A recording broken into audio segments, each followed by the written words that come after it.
My name is Joyce, and I'm 28 years old. I currently work as a software developer in Queens, a city that feels like a world away from where I grew up. The journey to independence wasn't easy, but it all started with my escape from my mother's controlling grasp. To understand where I am now, it's important to know where I came from. I grew up in a small town near San Jose, living under the strict rule of my mother, Lauren. My childhood was far from the carefree experience most kids have.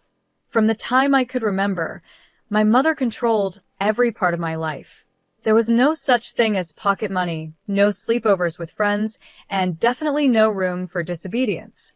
If I did something she didn't approve of, the punishment was harsh. Sometimes she would withhold dinner. Other times, she would take away the few things I loved. The freedom I saw other kids enjoying felt like something completely out of reach for me. Even though I did well in school, my mother was always there, pushing me toward the choices she thought were best for me. She even decided which college I would attend, insisting it was the perfect fit for my future, despite what I wanted. I dreamed of going to school in a lively city, but she insisted I attend a smaller college close to home. It felt like she would never let me out from under her control, no matter how much I wanted to break free. College, however, was where I first caught a glimpse of the freedom I craved. For the first time, I was able to make some decisions on my own. And after graduation, I grabbed the chance to move to Queens. I got a job at a well-known tech company, and for the first time in my life, I felt like I was living for myself. I found a small but cozy apartment not too far from downtown. It wasn't much, but it was mine, and that little space felt like a fortress of independence.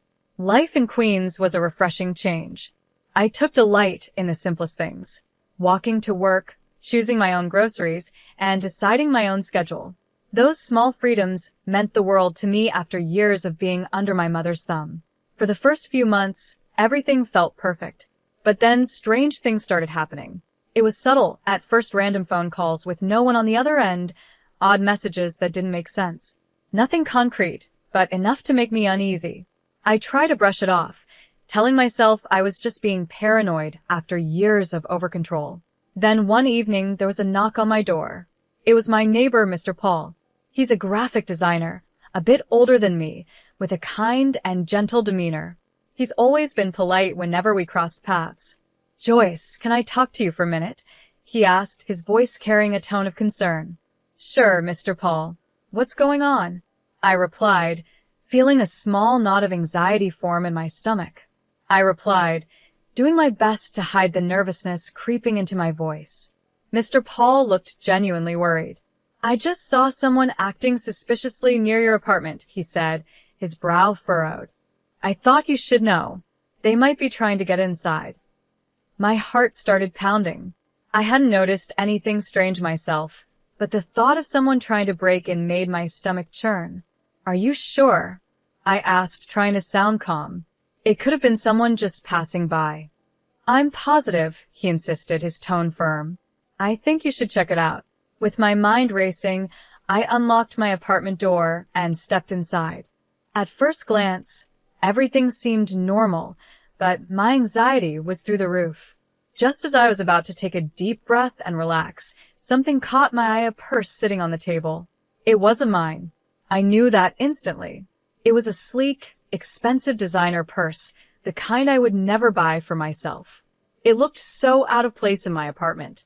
Panic gripped me as I quickly thought about calling the police, but then something stopped me.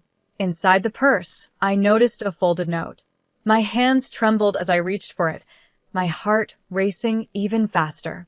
Slowly, I unfolded the note, and my breath caught in my throat as I read the words. "I'm sorry, Joyce. I had to come. I've been watching you. I needed to know if you were okay." It was from my mother. I stared at the note in disbelief. My mother, Lauren, had been in my apartment. My emotions flipped from shock to anger in an instant. How had she found me here? How long had she been watching me? I felt a surge of betrayal course through me. My mind was swirling with questions when I remembered the purse. It had been a gift from her, one of the many gifts she had sent me over the years. At the time, I hadn't thought much of it, but now it all made sense. She must have hidden a tracking device inside the purse. All this time, she had been monitoring my every move without my knowledge. I felt sick.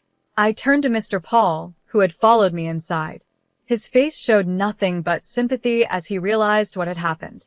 My mother, I began, my voice shaky. She's been tracking me. She must have put a device in this purse. I can't believe she would invade my privacy like this. Mr. Paul's expression softened, and he gently placed a hand on my shoulder. I'm so sorry, Joyce. That's a huge violation of your trust. You don't deserve this. Tears welled up in my eyes, but I blinked them away. I need to confront her, I said, my voice gaining strength despite the turmoil I felt inside. She has no right to do this to me. In that moment, I knew I had to act quickly. This wasn't just a minor breach of trust. It was a pivotal moment. I had spent years trying to escape my mother's control, and now I was faced with the ultimate test. Would I let her continue to manipulate me, or would I finally stand up for myself and take full control of my life? A mixture of fear and determination filled me as I started making plans to confront her. I knew it wouldn't be easy. Facing my mother would be one of the hardest things I had ever done, but I had no choice. If I wanted to be truly free, I had to break away from her influence once and for all. The freedom I had worked so hard to build in Queens suddenly felt like it was slipping away, but I wasn't going to let that happen. This was my life now, and I needed to protect it. The discovery of the hidden tracking device had shaken me to my core, but it also strengthened my resolve. This was my chance to take control of my future, no more living in her shadow. With every passing moment, my anger and resolve grew stronger. I had escaped her once, and I was determined to do it again, this time for good. I couldn't believe Lauren had crossed such a line.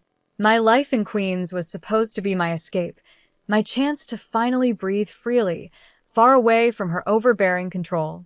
But now, with her tracking me, it was clear that I was still tied to her in ways I hadn't even realized. Her presence felt like a cold shadow, reminding me that no matter how far I ran, she was always pulling the strings. The next day, I gathered all my courage and made my way to the address she had listed. She wasn't staying in some grand place, just a small, run-down apartment not far from where I had grown up. It wasn't luxurious, but it was enough for her. As I approached the door, my heart pounded in my chest. Every step felt heavy, burdened by years of frustration and pent-up anger. When I finally knocked, the silence that followed felt like an eternity. Then, after what seemed like forever, the door creaked open. "Joyce," she said softly, her voice carrying a mix of surprise and guilt. "I wasn't expecting you." I stepped inside, barely able to contain my anger. "You weren't expecting me?" I said, my voice sharp. "You've been tracking me with a hidden device, and now you're surprised?"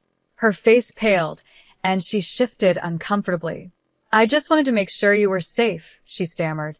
"I didn't mean to invade my privacy." I cut her off, my voice trembling with fury. "You've been following my every move, Mom. This isn't about safety. This is about control. You've never let me live my own life." Her eyes filled with tears, but she remained defensive. "I've done it all for you," she insisted, her voice shaky. "I was just trying to keep you close, to help you." "Help me?" I nearly shouted, my frustration boiling over. "By suffocating me? By deciding everything for me?"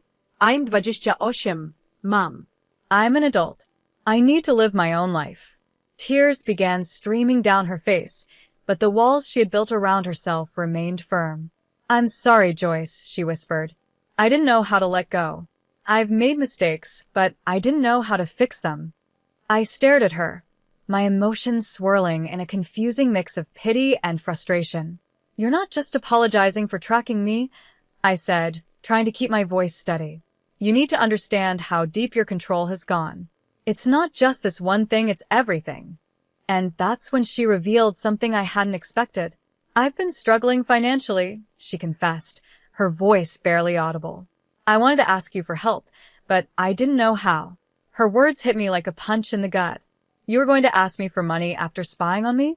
I asked, disbelief and anger swirling inside me. Lauren nodded, her eyes filled with shame. "I've been in debt," she admitted, her voice barely above a whisper. "I've spent more than I should have, and I thought maybe if I kept an eye on you, I could figure out a way to fix things." A cold rage built inside me.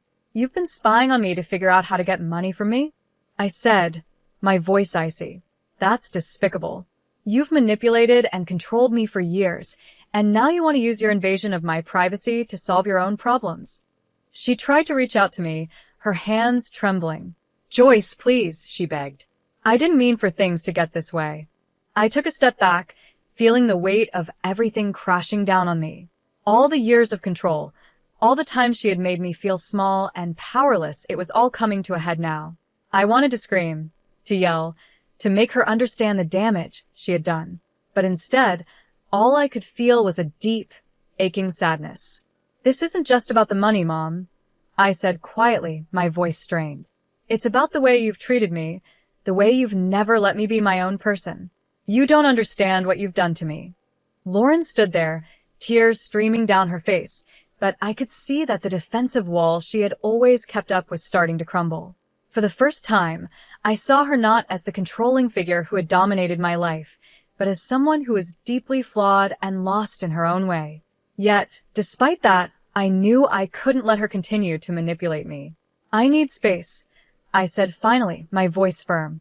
"I need to figure out my life without you constantly hovering over me. I can't keep living like this." She nodded, her face crumpled with regret, but I could tell she didn't know how to fix what she had broken. And maybe she never would. As I walked out of that apartment, a weight lifted off my shoulders. It wasn't easy, but I knew this was the first real step toward reclaiming my life. For the first time in a long time, I felt like I was finally breaking free from the grip she had held on me for so many years. This wasn't just about privacy or money, it was about my future, and I was ready to take control of it once and for all. "I'm sorry." My mother's words felt hollow, like she was saying them out of habit, not because she truly meant them. I shook my head, feeling the weight of the years of manipulation pressing down on me. "I can't do this anymore, Mom," I said firmly, my voice trembling with emotion. "I can't keep letting you control my life, even from a distance." Leaving her apartment, a flood of emotions overwhelmed me: sadness, anger, and a strong sense of determination. I knew deep down that the only way to truly reclaim my life was to cut all ties with her. This wasn't just about the tracking device or her attempt to ask for money. It was about breaking free from years of emotional control, from a childhood and adulthood shaped by her manipulations. As soon as I got back to my apartment, I sprang into action. I knew that if I didn't make changes now, I would never break free from her hold. The first thing I did was get a new phone. I didn't trust that my current number or device hadn't been compromised in some way. I also installed additional security measures throughout my apartment: new locks, cameras, anything that could prevent another invasion of my privacy. I wasn't taking any chances. I then made a bigger decision. It was time to leave this apartment and find a new place to live, somewhere far away from her reach.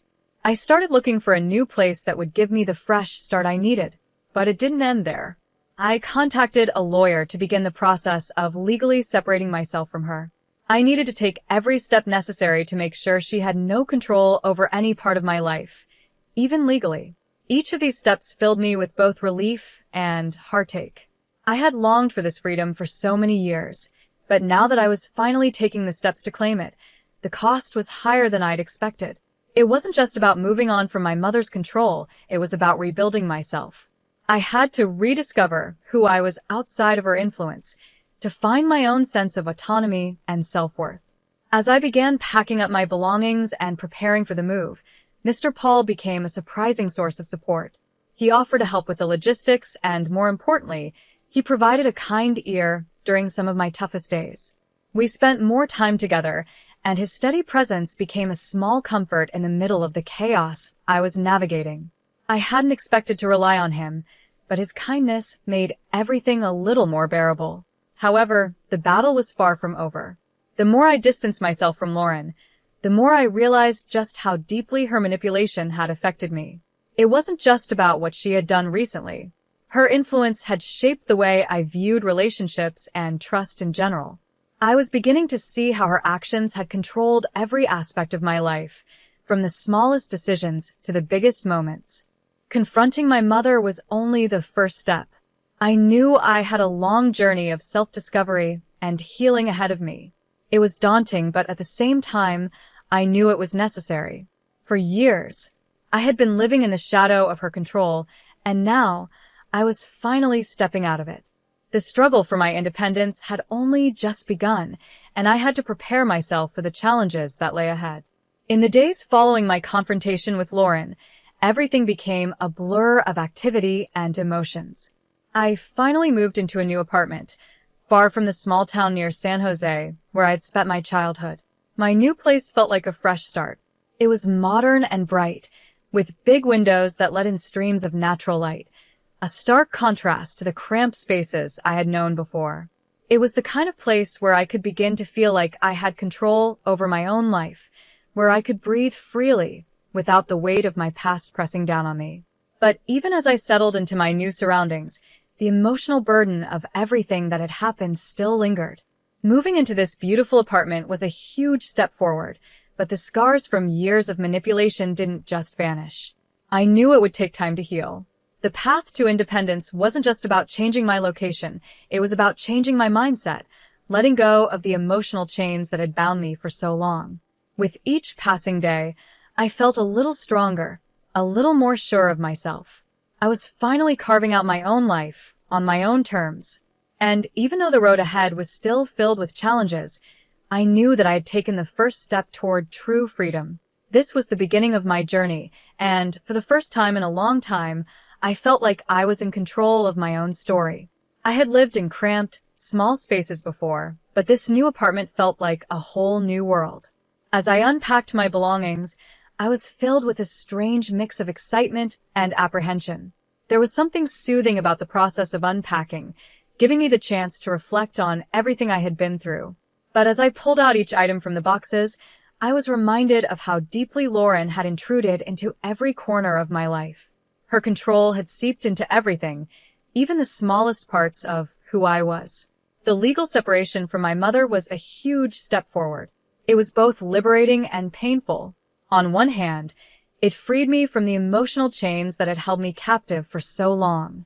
But on the other, it was the final cut in our already complicated and strained relationship. The lawyer assured me it was a standard procedure, but to me, it felt like closing a chapter one had struggled with for years. This was the definitive end I hadn't been able to bring myself to make before. Throughout this difficult time, Mr. Paul was always there. His presence was a quiet comfort in my life. He helped me with the move and offered me a steady shoulder to lean on when the emotions became too heavy to bear alone. We'd often spend the evenings in my new apartment, talking about everything and nothing. His calm, kind nature was such a welcome contrast to the turmoil I had been through. In those moments, I was reminded that not everyone in my life wanted to control me. One evening, as we sat in the cozy living room of my new apartment, Mr. Paul brought up a topic I had been avoiding. "You've been through a lot lately," he said gently. "How are you really holding up?" I took a moment to glance around the room. The empty spaces reminded me of all the things I had left behind, both physical and emotional. "It's been a whirlwind," I admitted. "I feel like I'm finally starting to breathe again, but it's hard. It's hard to let go of everything that happened." He nodded, his expression full of understanding. "It's a lot to process, but you're doing really well. Look at this new place. You're making changes and taking control of your life." His words struck a chord with me. It was such a relief to talk to someone who wasn't trying to manipulate or control me. Mr. Paul's support had been more meaningful than I could have ever anticipated. He helped me see that even amidst all the upheaval, there was a positive side to all of it. This was my fresh start. As the weeks passed, I began settling into a routine in my new apartment. I threw myself into personal projects I had neglected for years, things that made me happy and allowed me to finally express myself without fear of judgment or control. I also began to reconnect with old friends, people I had lost touch with during the years of isolation under my mother's influence. Their support and understanding were a welcome comfort during this time of transition. Despite all the positive steps I was taking, the shadow of my past still lingered. I would occasionally receive messages from Lauren, pleading for forgiveness or asking for updates about my life. Each time, I felt a pang of guilt, but I knew responding to her would only pull me back into the chaos I had fought so hard to escape. I had to stay strong and remember that cutting ties with her was the best thing for my future, no matter how difficult it was. One day, as I was preparing dinner in my apartment, Mr. Paul came over to help. We were casually chatting about my new job when, out of nowhere, he asked, "Do you ever think about what's next for you? Beyond just getting away from all of this?" I paused, the question catching me off guard. I hadn't thought much beyond escaping my mother's control. "I'm still figuring that out," I admitted. "I've been so focused on just getting away from my mother and her control that I haven't really thought about what comes after." Mr. Paul smiled softly. "That's understandable. But now that you've taken such a huge step, you've got all the freedom to think about what you want for your future." His words stayed with me long after that conversation. I had spent so much of my life just trying to break free, trying to get out from under the weight of Lauren's control, that I had never truly allowed myself to dream about what came next. Now, for the first time, I was in a position to do that. I knew the road ahead wouldn't be easy. There would be bumps, and there would be moments when I questioned everything. But I was finally in control of my own life, and that was something worth celebrating. The new apartment wasn't just a place to live, it was a symbol of everything I had worked for, of the independence I had fought so hard to achieve. As I stood in my new space, looking out at the city beyond, I felt a sense of calm wash over me. I was finally free to live my life on my own terms. The future was wide open, and for the first time in a long time, I was excited to see where it would take me. I hadn't really thought much about what I wanted my life to look like now. Mr. Paul smiled gently and said, "It might be worth thinking about what you want for yourself, not just what you're trying to escape. You've made such a big step, so what do you see for your future?" His words struck a chord with me. I realized I had been so focused on getting away from my past that I hadn't spent any time thinking about what I wanted moving forward. The idea of building a future based on my own choices was both exciting and a little scary. That evening, sitting alone in my new apartment, I started to think about the future. I thought about the kind of life I wanted to create, not just one without my mother's control, but one that was positive and meaningful. It felt like a new kind of freedom, one that came with its own challenges but also the chance for growth. I was beginning to understand that reclaiming my life meant more than just leaving my past behind. It was about building something new for myself. And while I knew the journey wasn't over, I felt a sense of hope and possibility that I hadn't felt in a long time. As the weeks turned into months, I began to feel cautiously optimistic. My new apartment was starting to feel like home, and I had settled into a routine. I had been focusing on my personal growth and reconnecting with old friends. But there was still one thing left unfinished. My final confrontation with Lauren. One afternoon, as I was enjoying a quiet cup of coffee, I got another message from her. It was similar to the others, asking for forgiveness and hinting at her financial struggles. I stared at the message, feeling a mix of anger and sadness. It was clear she still wanted to reach out, but I had made up my mind.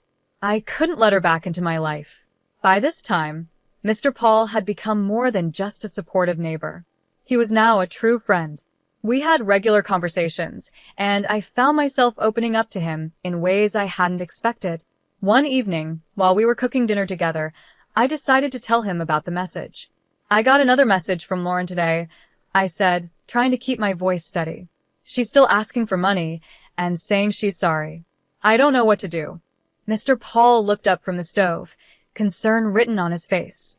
"You've already done so much to protect yourself. Maybe it's time to think about what's best for your own peace of mind." I nodded, feeling a mix of relief and hesitation. I've been thinking about that. I know I need to completely let go, but part of me still feels responsible. He placed a hand on my shoulder gently. "It's normal to feel that way, but remember, you've done all you can. Sometimes letting go is the hardest, but also the most important step." The next day, I woke up knowing that I had made my decision. I made up my mind and wrote a final letter to Lauren, clearly setting my boundaries. In the letter, I told her that I wouldn't respond to her messages anymore and that any attempts to contact me would be ignored. It was a firm but respectful goodbye. As I sealed the envelope, I felt a mix of sadness and relief. It marked the end of a difficult chapter in my life, but it also showed my commitment to moving forward without letting the past weigh me down. 10 days later, I had another heartfelt conversation with Mr. Paul. We were sitting in the park, enjoying the cool autumn breeze. He was quietly watching the leaves change colors when he turned to me with a thoughtful look. "Joyce, you've been through so much, and I'm really proud of how far you've come," he said softly. "But I've also noticed something else. There's a light in you now that wasn't there before. You seem more at peace." I smiled, feeling a warmth inside that I hadn't felt in a long time. "Thank you. It's been a long journey, but I think I'm finally starting to find my way. I'm learning to focus on what I want, not just what I've been running from." Mr. Paul smiled back, his eyes full of kindness. "It's wonderful to see you like this. And I'm here for you, whatever you need." His words stayed with me long after we said goodbye. I felt a new sense of hope and determination. For the first time in years, I was beginning to picture a future that was truly mine, built on my own dreams and goals. As the year came to an end, I took some time to think about all the changes I had made. My life was still a work in progress, but I no longer felt trapped by my past or by my mother's control. I was learning to make my own decisions and embrace the possibilities ahead of me. One evening, while sitting by my apartment window, watching the city lights, I thought about everything I had gone through. I felt both proud and relieved to know I had come out stronger on the other side. There was still some uncertainty about the future, but there was also the exciting promise of new beginnings. In the end, breaking free from my mother's influence wasn't just about gaining independence, it was about finding my own path and having the courage to walk it. As I looked toward the future, I felt at peace knowing that, for the first time in a long while, I was truly in control of my own life.